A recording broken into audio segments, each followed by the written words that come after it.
I grew up such a fan of sports memorabilia and sports cards, and I'm really excited that this show is both going to highlight that as well as the awesome entrepreneurs that make it all possible. Let's do it. Ladies and gentlemen, welcome back into another episode of Talking Shop. Today, we are very lucky because we're joined by Matt Powers, founder and CEO of Powers Sports Memorabilia. Matt, how are you? Buster, what's up, man? Thanks for having me on. No problem. We have a lot to cover, but I want to ask what's your origin story when it comes to sports memorabilia, collecting, investing, getting into the hobby? Did you collect as a kid? Well, absolutely collected. I did mainly cards, of course, all those ones that are not worth anything right now, all those 90 Fleers and all that kind of stuff. But I actually got into the industry. I had a internship with the Oakland Athletics and was leaving that internship and was actually on like monster.com or something looking for a job. And a buddy I went to high school with actually worked at a memorabilia place. He worked at a store and they were looking for some part-time help. And I hadn't really known much about the memorabilia business since I was a kid. And so I got hooked up with him and I worked for their company for 4 or 5 years before I kind of started my own deal. And so that's kind of how I got kind of taught the ropes of the business.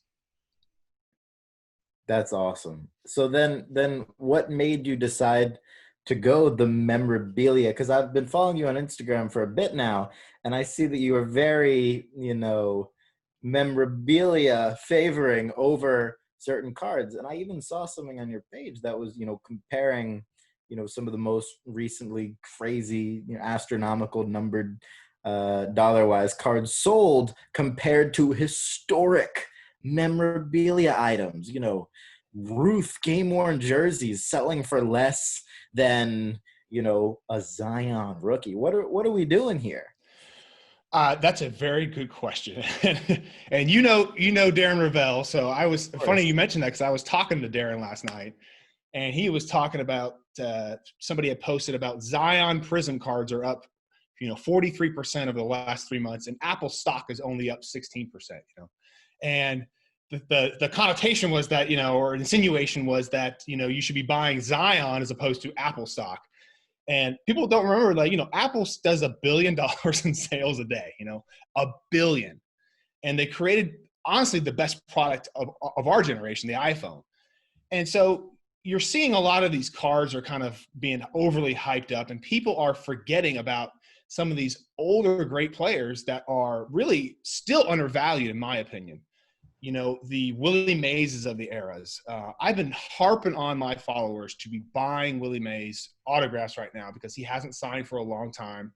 And when he passes, people are going to be like, wow, that guy was actually really good. Like he was a 24-time All-Star and this guy hit 660 home runs. Like people forget how good he is. Hank Aaron's another great guy. And I think people are just going to be sad when they miss the boat on those players because they're picking up all these cards and all that kind of stuff that they enjoy and that they see value in and do have value. But there is a missed boat, I think, on the older players right now. And the younger generation just hasn't quite caught up to it yet. They haven't experienced those older players just yet.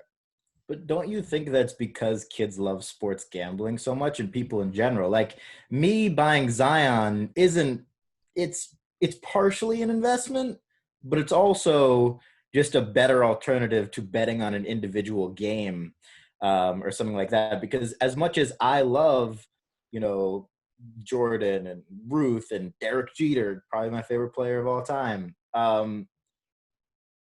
they're not going out there, and hitting a home run or putting up a triple-double. Whereas a Zion could, and there is some excitement factor in that, and it's going to go up and down, so much more. It's going to be so much more volatile because they are playing. Do you think that has most to do with it? It's not as sexy as a Babe Ruth autograph, and yes, that is actually the really scary part about this thing is, and my buddy Patrick Ryan was just talking about this on his Instagram at VP Ryan Collection, and he was just mentioning about all these kids are getting into all these breaks, and they're buying into this stuff and they're gambling and all this, and they're not winning. As we know, the house always wins, right? Mm-hmm. And a lot of these kids are accumulating credit card debt. They're spending all their money on these breaks, and of course, they're not winning, right? But there's this idea that they're going to win, but they're getting entertainment value out of it. And I think we're gonna hit a wall at some point to where people are going to stop doing these breaks and whatnot because they're probably going to get regulated by the government. I mean, Right. that I don't believe in that, but they're probably going to do that because it is gambling.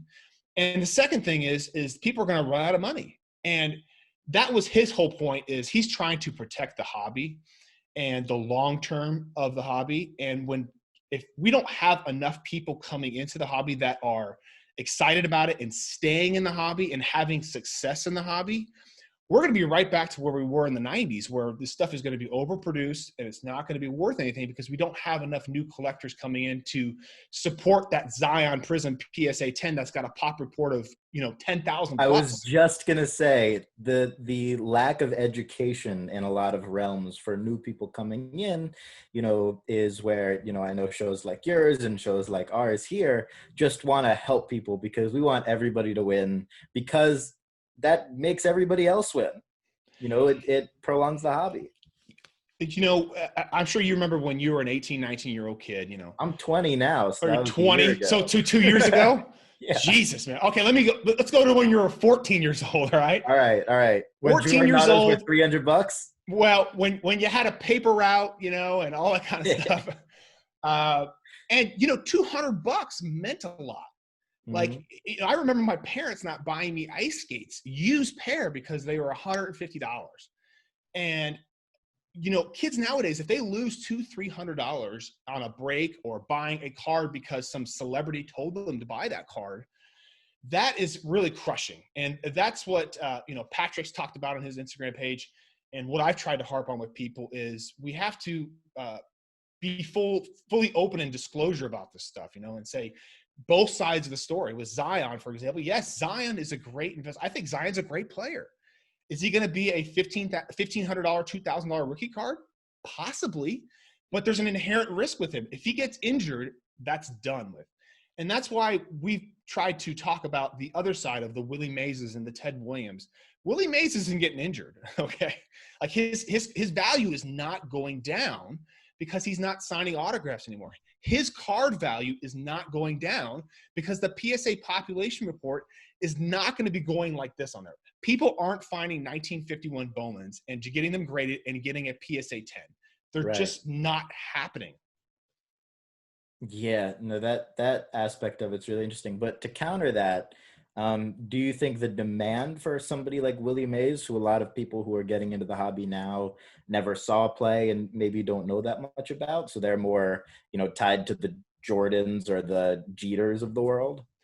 To steal a line from one of our favorite guys, Mr. Jeremy Padower, you talk about the Pokemon cards, right? He talks about how these guys are that, they're 25 to 30 now, 35.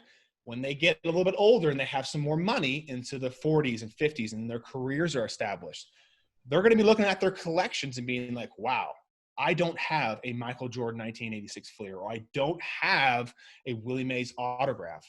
And at that point, yes, they're going to start picking this up. But for the 20 and 25-year-olds right now, they're going to buy what they know. And I would tell people, buy what you know. Don't buy something that you don't understand. If you don't know who Willie Mays is, don't buy Willie Mays. But yes, I see later on in their collecting careers starting to appreciate these older players, the guys, and I say older players now, but you're going to have like Jerry Rice, Randy Moss. Those kind of guys in 15, 20 years are going to be, iconic players. They're already iconic players, but they're going to start picking up more into people's collections because people are going to realize the rarity of the stuff. And they're going to appreciate, wow, how cool these actual players were. Like Randy Moss was like to me, he's such an undervalued guy. Like you watch Randy Moss, the guy was just, if you threw him the ball, right, he was going to catch it. And it's not just that, but his antics on and off the field. I mean, straight cash homie, mooning the fans in Green Bay. I mean, you're just not going to see stuff like that. Like a good old country boy from Rand, West Virginia coming out and it just being Randy Moss. Like they just don't have players like that anymore. Yeah, no, that's totally true. So where would you like to see the hobby and the industry go? Cards versus memorabilia. Is your dream that people equally value, memorabilia, in the same light that they do cards? Well, I think the memorabilia market is like the stock market in a lot of ways, where it ebbs and flows and people shift towards technology. They shift towards healthcare, whatever's hot in the market right now. And I think the cards are just so cool right now just because of the gambling aspect, like you mentioned, and the fact that the profit margins, if you get your own stuff graded, is just so high. I mean, I remember getting a Jason Tatum 2017 Prism, the green one, which of course is great because it's team colors. I bought it raw for $100 and grading was about $75 on it. I sold it for like $3,000. Like you don't see that in the stock market. You don't see that in the stock market, and you don't see that in the memorabilia market. You just don't. And the reason being is autographs, athletes tend to charge the same price pretty much throughout for the next 5 or 10 years. Like Joe Montana is not raising his prices by any means. Now you get guys like Luka Doncic. Yeah, his price is going to be going up, so you're going to see better returns with him. But you're still not going to see 10x returns on a Luka Doncic autograph. It's just not happening because you know what? They can always sign another autograph. Whereas with a card, if you got a limited edition of 199, you know that there's only 199 of those, so there's not going to be any more produced. So it's a little bit safer bet on especially that for things like rookies too, because you're only a rookie once. Right, and that's what's scary too about the whole rookie card thing is we never know how many they've made of these things. Like how many Luka Doncic Prism rookie cards were actually printed?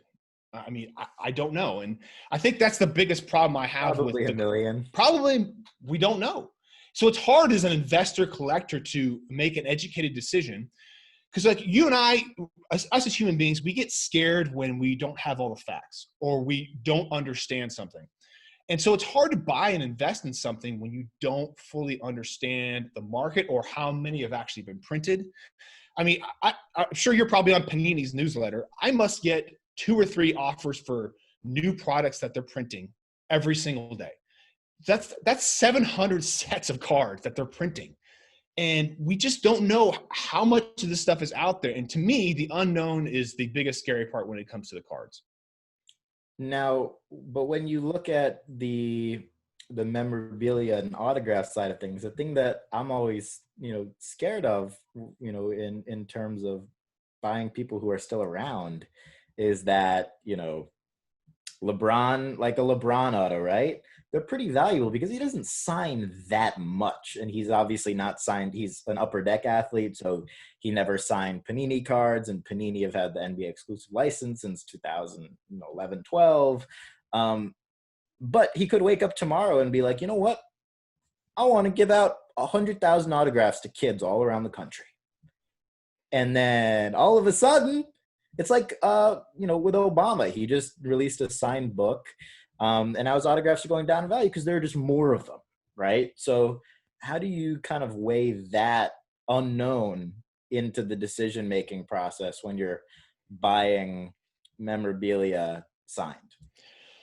Well, it's kind of a twofold question. First off, LeBron was an odd example there too, because I don't know if you ever met LeBron. I haven't met LeBron, but the guy is like hates autographs. Like he's like, as far as in-person autographs, you're not getting LeBron for free at any time. Like it's just not his jam. Okay. But to take your example there, yes, there is that risk that a player could just sign 1 million autographs and devalue everything. But you take LeBron. LeBron's a smart business guy, and Michael Jordan is a very smart business guy. And that's why I like buying autographs of players that are exclusives with certain companies, because I know that they're not going to be flooding the market on these things, because these companies are way smarter than me and you. Upper Deck, Panini, Fanatics, they're not going to be flooding the market with Luka Doncic stuff. They want to keep the price artificially high so they can make the most amount of money. But that goes back to also buying limited edition pieces are a great way to prevent that from happening for yourself. There are a lot of LeBron, and that's what Upper Deck has done a great job of. They make a lot of unique limited edition pieces that you can buy that. And there's only 123 of those. Like take, for example, those Michael Jordan jerseys with the Hall of Fame inscription. Something like that, that's not going down in value. Jordan's not signing any more of those. It's a limited edition piece. And then on the flip side too, you talk about preventing, somebody from signing a whole bunch, buying dead guys. Buying dead guys are not being signed as much. Mickey Mantle's always a safe bet. Going back to my Willie Mays example, Willie Mays I know is not signing anymore. He's not picking up a pen. And so that is a very, very safe bet. But you look at just the last point on this one, you look at guys like LeBron and Jordan, you look at their track record. Like when we're doing investing, with mutual funds, you look at their track record over the last 5 or 10 years. How many times has those guys signed in the last 5 or 10 years? Very, very little. Joe Montana, for example, signs all the time. Who would I invest in? Probably not Joe Montana, because his pricing is not going up and he's signing all the time. LeBron Right. and Jordan are a better bet. So you work with a lot of these guys, in terms of signing. I've seen on your profile. How does that whole process work? And do players, enjoy that sort of thing? Is there any like real connection to the fans, or is it just more of a business thing? And is that a good way for people to sort of get into it by getting guys, through people like yourself to sign that sort of thing? Well, this year in particular, yes, because just there haven't been any public autograph signings due to the whole, pandemic. As far as athletes who like to sign, there are a lot out there. And I think a lot of athletes get bad raps sometimes because they see some of the higher tier guys that don't like to sign as much, like LeBron and Jordan. But there are really, really great guys out there. And then there are some guys that, it is just 100% business. Like Willie Mays, for example. I keep harping on Willie here. I feel like we're like best friends here. But I did a signing with Willie Mays probably 15 years ago. And he was charging $700 to sign a jersey at that point. But the line was out the block. Because people knew that this was a very tough signing to do. Now, Willie does not like signing. Willie is not a very personable person. It's just the way Willie is. I talked with my guy, Tone Stakes, at Game Use Tone. He actually has the exclusive deal for Luka Doncic's game used shoes this coming year. Whoa. And he used to work at Panini and also Upper Deck. But when he was at Panini, he worked with Kobe Bryant a lot. Wow. And he said that for majority of Kobe's career, Kobe hated signing autographs. It was just a business thing. He just had to get it done and he would move on. But he said towards the end of his career, he got really talkative and he would open up a lot to the Panini representatives about, stuff that was going on in the world, stuff that was going on in his life. So it can change throughout an athlete's career, which is kind of surprising. You think guys are going to be kind of stuck in one way, but there are some really funny guys out there that are really personable. And I love seeing how an athlete is actually going to be. One of my favorite guys recently was Travis Kelce. And Kelce, I'm sure you can kind of tell by his antics on the field, the guy is kind of a fun guy. He's super chill. And then you have a flip side like Patrick Mahomes, who's a really nice guy and a really cool guy. He did one public autograph signing out in New Jersey about 2 years ago. And I wasn't there for this one, but I talked to a lot of my friends who were there, and he absolutely hated it. He said, I'm never doing this again. It was right after his MVP season, and it was just chaos. Like the amount of people that wanted his autograph in the back room, all the dealers. But he still signs. He signs for a company here locally. They do about one signing a month. And with Patrick, it's kind of interesting. He signs the same item every month. So like this month he'll do helmets. Next month he'll do jerseys. And that's actually a great way to do it because he doesn't have to change pens. He can get in, get out, and get the stuff done and move on. And so he signs a lot for an MVP, which is actually really cool because Lamar Jackson hasn't signed anything since his MVP year. That's really interesting. Do autographs in general have any, is there ever an example of an autograph that will fluctuate like a card in value? Like if you bought, I'm trying to think of a good example, but maybe a Steph Curry before his first championship. And then to see him go on the run that he has, is that gonna go up like whatever the memorabilia relative proportion is to the cards? No, and the only difference there will be the type of signature that the athlete gave. So a rookie signature for Steph Curry, same thing with Patrick Mahomes, a rookie autograph, because I don't know if you've seen Patrick Mahomes' autograph now. It's just basically a P in a loop. It looks it's not very desirable. But if you look at his rookie autograph, if you go look at some of his cards too, you can see that it's got a nice P and an M, and it's got a lot more to it. Those, if you can find rookie autographs of Steph Curry, rookie autographs of Patrick Mahomes, those types of players, those are what I would be looking for to really absolutely 100% hold their value in relation to cards. Yeah, it's really interesting. So many guys change their signatures for whatever reason. Obviously, you brought up Kobe earlier. He's a great example. Completely changed everything, like his jersey number. But yeah, that's really fascinating to keep a tab on and look at that. So what in your personal collection? I know you brought a few things for us here today. What are your favorite personal items that you like to have for yourself? Well, let me show you a customer item here. And Okay. we got a Shaq signing coming up here, and you can see this right here is not game used, but you can see the Shaq shoe size. What is it? Size 20. And Jeez. a lot of people send these shoes in to get signed. To get them signed right here on the tip there.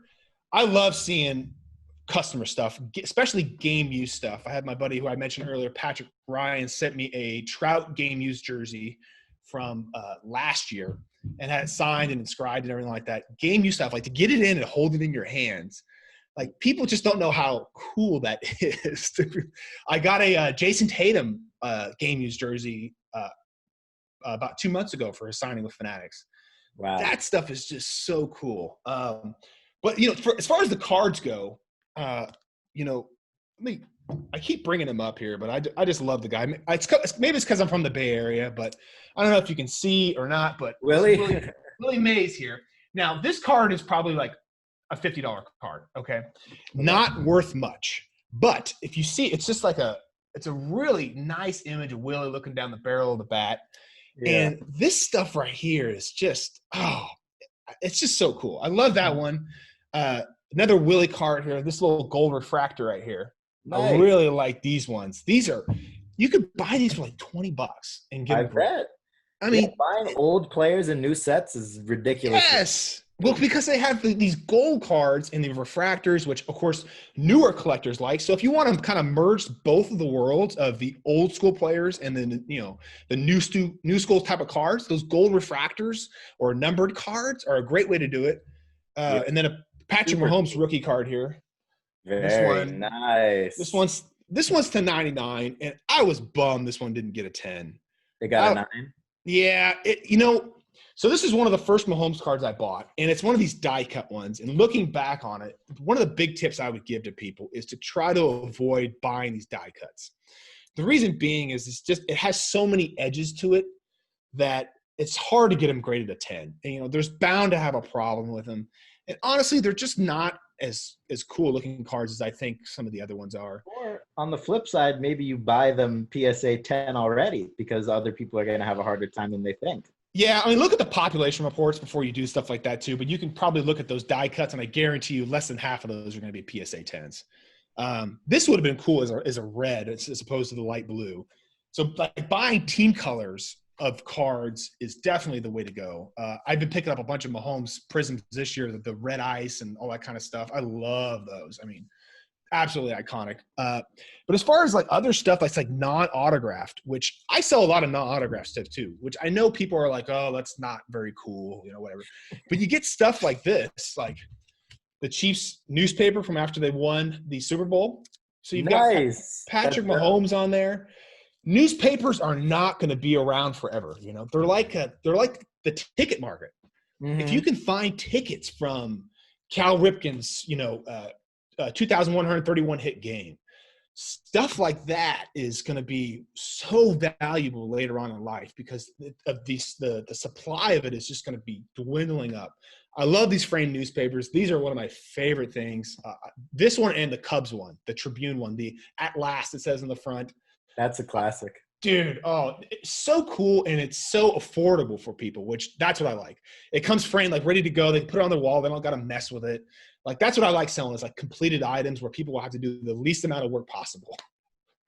Yeah, I'm 100% with you because time is the most valuable thing we got. So to be able to alleviate, and save people some of that is a beautiful thing. So I know you have a shop down in Missouri. Is that true? Just online. So I only do online. Yep. Gotcha. And then, so you do a lot of these signings with players. How how does that work? Do you go through another company? You mentioned Fanatics before, and then the player will have their, their agent or whatever will have their per autograph rate, and then you guys charge probably a little bit more to make it make sense, and that's the business. Right. So essentially, you can do your own autograph signings with the athletes, and there's two ways to do that. Number one, you can just deal directly with the athlete. So let's say you've got a retired player. I'll give you a funny example. There's a guy that you probably never heard of, and his name is Scotty Thurman, and he hit the game-winning three-pointer for Arkansas in the 1994 national championship. So that team with Corliss Williamson and all those guys. Okay. And I talked to Scotty. He's down in Fayetteville, so not too far from me here. And I messaged him one time. And I was like, "Hey, Scotty, man, I wonder if you'd be interested in signing these photos of you hitting that three-pointer." And just deal directly with him. It's super cheap. And he's like, after the sign, he goes, when you messaged me, man, I totally thought you were like trying to kidding me. You're joking around that you wanted my autograph. And I was like, no, Scotty, like, I think people are going to really like this photo. And granted, it was a great seller, but so you can deal directly with the athlete. Most of the time you're going to be dealing with an agent because the guys that you're going to be wanting to have signed autographs are popular guys that are in the limelight. So they have agents. So you just deal direct with them. Most of the time they have set pricing for you, especially guys that are, on the market all the time, like Montana, all that kind of stuff. Right. But if you have a company or an athlete that has an exclusive, take Luka Doncic, for example, you're going to have to deal with Fanatics, which is fine. Fanatics does a great job. They really take care of their people, and they do a nice quality job. So that's really the best way to deal with it, but also partnering up with other vendors as well. Obviously I can't afford to get every single athlete to sign under the room. And so partnering up with other guys who are doing signings is also a great way to be able to have access to those athletes. Now, one of the last things I want to touch on, and I'm curious your perspective on this, but obviously with autographs, authenticity is everything. But when you're doing a signing, I know you can like provide some authentication, but if they ever wanted it, like they have to send it up to PSA or you do it on their behalf or whatever it is. But how is there any way, to describe for people the importance of having your stuff authenticated in terms of selling? Like does it bring up the value as much as it does having a card graded? Absolutely. Because, first off, going back to the signings thing, companies like Beckett, and then, of course, PSA DNA, which is the autograph side of PSA, and then also JSA, James Spence Authentication, like they actually come to the signings and witness probably 90% of these signings that are going on. So they'll be there, and they actually have two different types of certificates of authenticity. So they have their basic certificate, which is when you and I send an item that's already been signed off to them and say, hey, listen, provide your opinion for this. And then they have their witness certificate of authenticity, which means a representative from one of those three companies was there for the signing. And so it's 100% authentic. They were there. They witnessed the athlete signing your item. So most of the 99% of the items signings that we do will have one of those three companies, or we'll have Fanatics there, or Major League Baseball will be there. So that's 100% guaranteed way to get an authentic autograph there. So sending it off to them and whatnot, I don't really do that for customers. They can do that on their own. But yes, you absolutely have to have a witness certificate of authenticity is mainly preferred because that's 100% guaranteed. And of course, Fanatics and Major League Baseball are also highly, highly sought after. But yeah, having a LeBron James Upper Deck authenticated autograph, way more valuable than a LeBron James PSA authenticated autograph. Really? Just because he's obviously signed with them? Right. He's known to sign with Upper Deck. It's a first-person autograph, meaning that the company actually handled that autograph. It's not an in-person, so it's not an opinion. There's no opinion with Upper Deck. It's saying, listen, this is our patented 5-step process. We had a representative that was there. This item is going to be way more valuable than any PSA or JSA graded item. Amazing. So if people want to hop in on any of these ever, they go to powersportsmemorabilia.com, if I'm not mistaken, or where did they go to best find all that? Yeah, they could just go up to my website there. There's a link right at the top. But there's also, just to plug a couple of other companies too, that if they're looking for other signings, there's a great website out there called signingshotline.com, where they can go there and they can search for past signings, and they can also search for upcoming signings too. So if they're looking for a particular athlete, like a public autograph signing or something in their area, that's a great tool to find other autograph signings as well. That's awesome. And yeah, you've got me really thinking in terms of like buying game worn or game used memorabilia and then using these signings as a way to get it done. Cause that's, I mean, you're obviously putting in the work yourself, which is time, requiring and labor requiring, but seems like it's a good move if you have the time. Absolutely. To get game use stuff signed is the way to go. And especially if you can get like game worn inscribed on there. That really cements the whole piece, as the athlete is basically saying, yes, I wore this jersey, I inscribed a game worn. Like that is like iconic. Another thing too with autograph signings in the card market, kind of combining them, is getting prism cards that maybe aren't gradable as a 10, sending them into autograph signings and getting those signed, and then having them slabbed by PSA. Authentic. Yeah. Yes. People do it all the time with Larry Bird, Shaq, especially if you can't afford a PSA 10 graded card of a particular athlete. It's just sending in a card that is not, it's centered nicely, but it's not going to grade well, and getting it autographed and then getting it slabbed. That way you get the same thing, but if you want to go ahead and sell it again, now you've got a signed card and you've already put the work in to get it slabbed and all kind of stuff. And we know about PSA's turnaround times. So you've got a great value there. I definitely think that's kind of been an underlooked at thing, is getting rookie cards that aren't graded well, getting them signed at signings and then getting them slabbed. It's interesting. Yeah, if the guys will do it. I have another personal question real quick. I collect a lot of presidential autographs. Ooh, so nice. I'm on my quest. It's going to take me a few years. I have like 13 right now, I believe, 13 or 14 of 45. Ideally one day I get them all, plus or minus a few that I like or dislike. But what's your perspective on that? Do you think I feel like it's so underrated, because you have 350 guys in the NBA every year, 45 of the most famous, powerful people in the history of the most powerful country in the world. 45. And most of them are dead. Right. What are your thoughts on that? A whole 45-man league. I think you kind of took the cat out of the bag a little bit on that one. I think presidential autographs, if talking about rarity and securing that nothing else is going to be overly produced. Now, yes, Obama did just sign books there, but he didn't sign a ton of these. Like, people are thinking, a few thousand of them, maybe 1,000 or so. That's nothing. Like, Joe Montana will do an autograph signing and sign 1,000 pieces. Like, that's nothing compared to these things. But what's great about presidential stuff is you can get the signed books, and then you can do the cut signature pieces, and then you can frame them up with a bunch of different photos and create a whole unique piece for your collection. Like, that is so underappreciated, I think.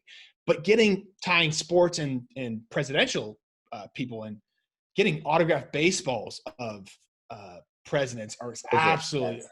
I mean, I know this guy is, you're either going to love him or hate him, and I really don't care. But, like, I had a Trump signed baseball that I sold right when he got it for like $500. And I was like, oh, man. I had a jersey, too, that was a custom one with the Yankees on, a 45. And it was like $1,400 I sold it for. I would be curious to see what that's actually worth now. But yeah, you know why they're like 5 to 10. Yes. I mean, and those are not going down in value because of the security around these presidents. You're not going to have access to them like you would an athlete where, hey, you can get something done in person. It's going to be very, very difficult. They're not known to do paid private signings, especially after they have left office there. I know Trump did a signing for Steiner Sports before he was president. He signed some golf flags and all that kind of stuff, but it's just nothing out there. So you have to get stuff that's, JSA Beckett or PSA authenticated. I would definitely do that. But buy something that you can create that's going to be totally unique to you, like signed baseballs or a frame piece up with a cut signature, like George Bush with, the a photo at the 9/11 after at Yankee Stadium of him throwing the first pitch out. Stuff like that is just so cool, and it's American history, sports history, and presidential history. And to your point too about, you know, people not digging up Willie Mays, nobody's digging up Lincoln autos. You know, you're not just finding one in your stack of notebooks from college. Like that's not happening the same way that you're finding, like, maybe you find an 86 Fleer Jordan. Like that's possible, unlikely, but possible. There are a lot of them out there. You know, maybe you find your 1990 Mark Jackson Menendez brothers card. Like there are a lot of them out there. You're going to find that in like your college notebooks. You are not finding a Lincoln autograph. It ain't in there. I don't think you can even sell that Menendez card anymore. I think eBay like banned it or something like that. No, they're there. Are they? There. Yeah, I know that's like $400. I know you can't sell a Jordan Fleer card ungraded. I was just recently told that Really? is one card that is banned, and I know, and Jordan won't sign those anymore because he's afraid of signing a fake on those. So some kind of interesting note on there, but yes, That's why Jordan won't sign them? yes, because he's not sure what you know how good those fakes are on that card. So good. I mean, when there's money to be made, and there's money to be made there, people will fake those. But you know, I think Jeremy Petower said this too. Is you know, security is in rarity, right? And Lincoln autographs, you know, presidential autographs are very, very rare, especially quality ones. I did an interview too and you've talked to Ravel too. He's got that MLK piece where it was signed on that United ticket. I mean, you just, dude, there's nothing else like that, to have a ticket signed from the year that he did the I Have a Dream speech. Like that is just, I think I don't know what he bought it for. It wasn't much. Like, I think it was over $1,000. Like nothing. Peanuts. Yeah, I'm a big signed check guy too. I think those are super cool, especially like, I mean, Darren taught me this, but just how important it is to, you know, look at what they're paying for. So like recently I got, you know, I'm not doing it on Darren's level, but I got Bill Russell paying for cable, you know, like in 1973. I think that's so dang cool. He was like $40. You know, that's what he paid cable. I wish the whole thing was $40, but you know, it's super. He's an older gentleman. I hope he lives to 175. But you know, there aren't gonna be that many more of them. The one that I really liked that Darren had was the one where Babe Ruth was paying for liquor.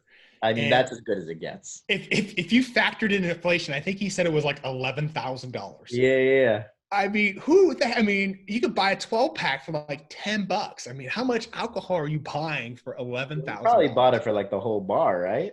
I would assume so, or he bought it for some of his ladies or some teammates. I mean, obviously that's not just for him. That's crazy. That is crazy. All right, so last question here. What would your best advice be to somebody who's just getting into the memorabilia, the autograph hobby, somebody who knows nothing? What would you tell them?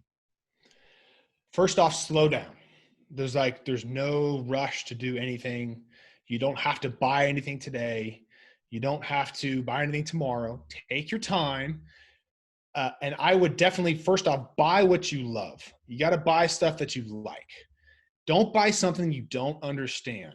Just because somebody that you follow on Instagram is hyping up something and you see people commenting saying, I sold this and I sold this and I'm so excited about this, it doesn't mean you have to buy it. And also buy within your budget. I can't, it really breaks my heart when people message me saying, can you do payments on something? Like on an autograph. Like, why are we doing payments on an autograph? This is not something you need, people. This is something to enjoy. This should not be a burden on you. You know, it's like buying a house for $500,000 and you make $40,000 a year. Like that house is going to be a burden on you. It's not going to be something that you're going to enjoy. And so I want people, when they buy something, to like it, but also make sure that they can afford it. And so when they look at it on the wall saying, you know what, I own that, but you know, Chase doesn't own that, right? And also too, I think it's very, very important to also understand what we've been talking about today is the rarity of stuff. Don't buy something that is overly produced and can just be mass produced tomorrow. buy something that's rare, that you enjoy, that's going to, if you want it to go up in value, great, but it doesn't have to go up in value. I think everybody's always wanted it to go up in value. It doesn't have to go up in value. You could buy of a guy you played high school baseball with that went into the major leagues, and you bought it just because, you know what, he was the best player at our high school and he made the major leagues and I like having his autographed baseball. You know, it's not going to go up in value probably, but it's a cool item to you. And that is honestly what the most important thing is, rather than making money off of your collection. I like that. That's a very wholesome way to end this. Matt, thank you so much for coming on. Obviously, everybody can find you on your website and on Instagram. Man, this has been an absolute pleasure. Thank you so much for coming on. Absolutely, Buster. Anytime, man. Thanks for reaching out, bud. All right, we'll see y'all next time. Peace.